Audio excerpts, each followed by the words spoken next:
자, 오늘은 디지털 자산 XRP를 좀 다른 시각으로 한번 들여다볼까 합니다. 이게 단순히 사고 파는 투자 자산이 아니라 어쩌면 미래 글로벌 금융을 떠받치는 하나의 거대한 인프라가 될 수 있다는 가능성.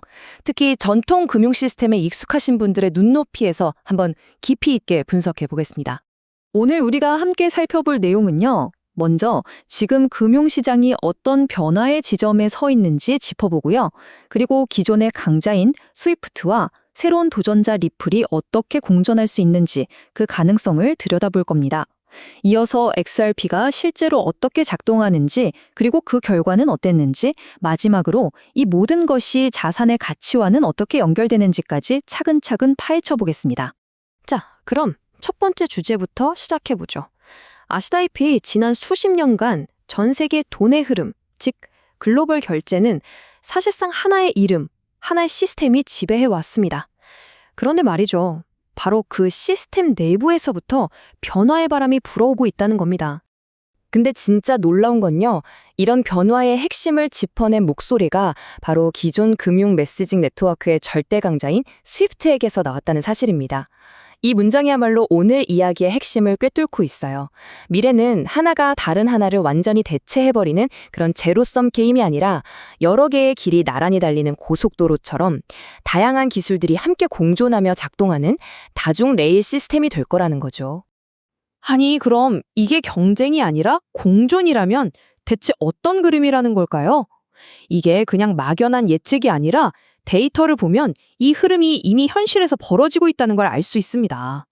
타임스 타블로이드의 분석 자료인데요. 스위프트망에 포함된 은행 중에 무려 60%가 어떤 식으로든 리플의 생태계와 연결고리를 가지고 있다는 겁니다. 이게 뭘 의미하냐면요. 수많은 거대 금융기관들이 이미 양쪽 시스템에 발을 담그고 어느 쪽이 더 효율적인지 어떻게 함께 쓸 수 있을지 가능성을 타진하고 있다는 아주 강력한 신호라는 거죠. 그렇다고 하루아침에 모든 걸 바꾸는 그런 극진적인 전환은 아닙니다. 은행들은 아주 스마트하게 접근하고 있어요. 일부 새로운 결제 경로를 테스트해보는 파일럿 프로젝트를 하거나 아예 리플렛 네트워크에 직접 참여하기도 하고 또 디지털 자산 보관 서비스를 이용하는 등 각자의 필요에 맞춰서 이 새로운 기술을 점진적으로 탐색하고 있는 겁니다. 자, 그럼 은행들이 도대체 왜 이런 시도를 하는 걸까요? 그 근본적인 이유를 알려면요. XRP라는 자산이 애초에 어떤 목적을 가지고 어떤 특정 기능을 수행하도록 설계되었는지 그 본질을 이해해야 합니다. 여기서 핵심 단어는 바로 브릿지, 즉 다리입니다.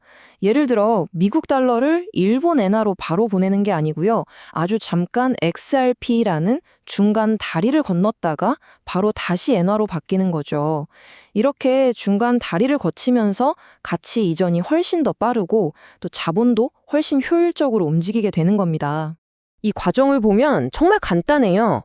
자, 1단계, 은행이 자기네 나라 돈을 XRP로 바꿉니다. 그리고 2단계, 이걸 그냥 인터넷으로 쏘는 거예요. 국경을 넘어가는데 단 몇 초.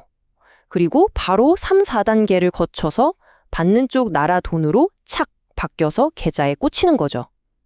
여러 중개은행을 거치면서 며칠씩 걸리던 일이 그냥 눈 깜짝할 사이에 끝나버리는 겁니다. 자, 이런 새로운 방식은요, 기관들의 자금 결제라는 판 자체를 근본적으로 바꾸게 됩니다. 기존 모델하고 비교하면 얼마나 다른지 한번 직접적으로 들여다보겠습니다. 금융기관들이 가장 골치 아파하는 게 바로 이 묶인 돈, 즉 자본 비효율성의 문제입니다. 기존 방식에선 해외로 돈을 보내려면 미리 그 나라 돈으로 바꿔서 해외은행 계좌에 쌓아둬야 했거든요. 이건 그냥 잠자는 돈이잖아요. 바로 이 온디맨드 유동성은 전 세계에 수십억, 수백억 달러씩 잠자고 있던 바로 그 거대한 자본을 깨워서 다시 흐르게 만드는 것을 목표로 하는 겁니다. 이 슬라이드의 숫자들이 정말 흥미로운 이유가 있어요. 이게 그냥 이론이나 상상 속의 이야기가 아니라는 겁니다. 자료에 따르면요, 미쓰비시 UFJ 같은 일본의 거대 금융기관들이 실제로 테스트를 해갔더니 와, 비용이 최대 60%나 줄고 며칠씩 걸리던 결제가 4초도 안 걸렸다는 거잖아요. 이건 개선이 아니라 거의 혁명적인 수준이죠. 자, 그럼 이제 가장 본질적이면서도 어쩌면 가장 어려운 질문에 도달했습니다. 그래, 기술이 좋은 건 알겠어.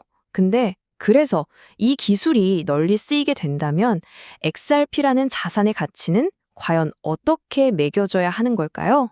여기서 정말 중요한 개념이 나오는데요. 바로 구도적 수요라는 겁니다.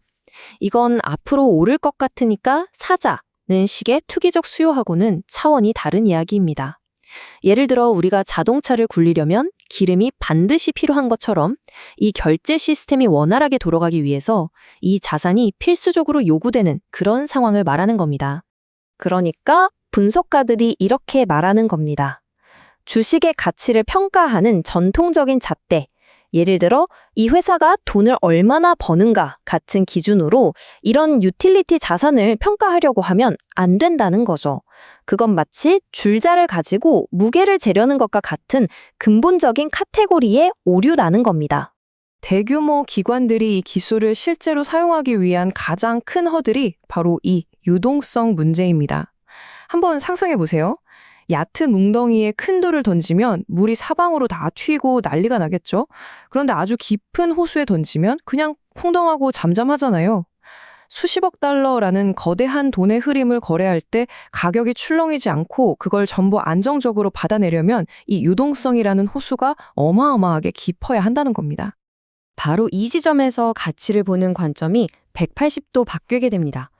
이거 얼마까지 오를까라는 막연한 투기적 질문이 아니라 이 거대한 시스템이 제대로 작동하려면 수학적으로 최소 얼마의 가치가 되어야만 하는가라는 필연성의 문제가 되는 거죠.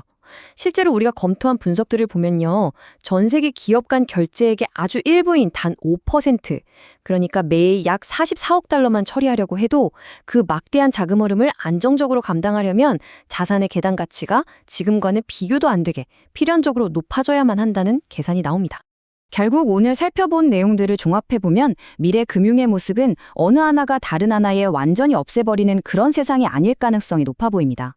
오히려 기존 시스템과 블록체인 같은 신기술이 함께 공존하는 그런 하이브리드 세상으로 가고 있다는 거죠. 각자 잘하는 역할을 하면서 상호 연결되는 모델 말입니다. 이제 우리에게 남겨진 질문은 바로 이것입니다.